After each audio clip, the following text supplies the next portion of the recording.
Ruby Miranda, the Texas Queen of Real Estate, and today we're going to talk about the 5 most common fees associated with purchasing a home.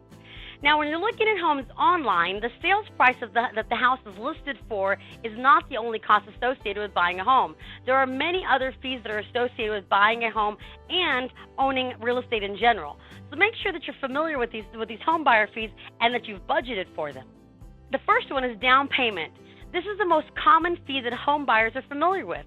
Typically, down payment expenses can run anywhere from 3% to 5% of the sales price as minimums. A veteran buyer can usually get in with 0 down, and some people will choose to put up to 20% down or more because there are additional benefits of putting that much down. There are even down payment assistance programs that make it possible to buy a home with 0 down payment out of pocket if you and the property both meet the loan requirements. Now, the best way to find out how much money you will need for your down payment is, of course, to talk to your mortgage lender. Closing costs. This is the second one. This is usually the second largest out-of-pocket expense for a home buyer, and it's often confused with the down payment. Most of the fees involved in the closing costs are associated with the preparation of your mortgage. The term closing cost includes a variety of expenses above the purchase price of the property, such as fees for an attorney, the title fees, title insurance, taxes, lender costs, and some upfront housing costs, such as homeowners insurance. Some of these costs are non-negotiable, such as the recording and transfer taxes charged by your state and local government. You may be able to negotiate with the home seller to cover some of the closing costs. The amount you'll pay in closing costs varies according to the size of your loan and the taxes for the area. Overall, closing costs can average anywhere from 3 to 6% of the purchase price. For example, if you're buying a $200,000 house and the total closing costs can range anywhere from $6,000 to $12,000.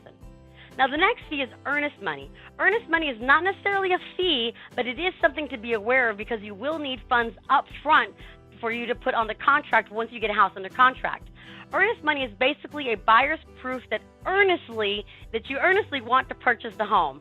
A purchase contract is a great start, but there needs to be some cash involved to protect the seller's interest while they take their house off the market to give you time to do your inspections. In the Houston area, earnest money is usually around 1% of the purchase price of a home. A home price at $250,000 would typically ask for about $2,500 in earnest money. This earnest money amount is credited to the buyer at closing. Appraisal fee. The home appraisal is a very educated guess as to how much the property is worth. No credible financial institute will lend you money for a house without the appraisal. So this is something that has to be done up front and typically ranges about $500. Home inspection. The home inspection is technically an optional fee, and I always recommend this important step to home buying. The saying in real estate is, for your protection, get a home inspection.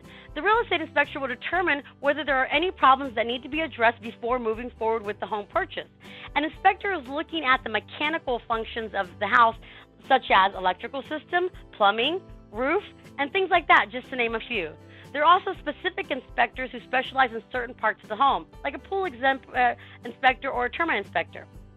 If you liked this info and found it helpful, please feel free to check out my blog on my website where I share all my information on all things real estate. It's mytexascastle.com. Bye. Thanks again for joining. I'm Ruby Miranda, the Texas Queen of Real Estate.